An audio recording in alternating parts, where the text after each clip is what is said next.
In this video, I'm going to show you how to replace your windshield wiper blades on this Toyota Camry. The driver's side takes a 26-inch blade and the passenger side takes an 18-inch blade, so make sure you have the right sizes. Having said that, if you need these or any other parts, check us out at oneauto.com. Let's get started.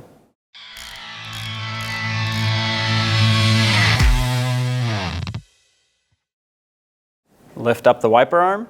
With it lifted up, you have access to the mounting point of the wiper blade. In our case, we have a little cap that covers the mounting area here.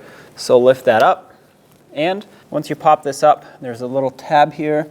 Well, it looks like mine is broken, so someone must have already been here before, but that's what locks it in. You should be able to pry on this and then pull down on the wiper blade and then remove it from the arm.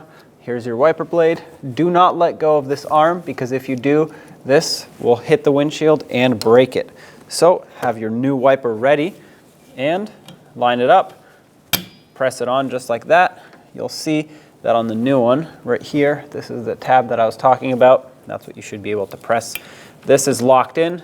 This wiper does not have a cover for the mounting spot, so that's fine.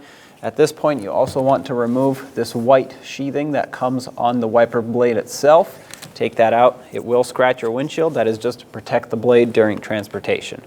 Now put the blade down and repeat the process on the passenger side, which, like I said, takes an 18-inch wiper blade. I hope you enjoyed this video, and I hope it was helpful. If you have anything to say, leave it in the comments section below.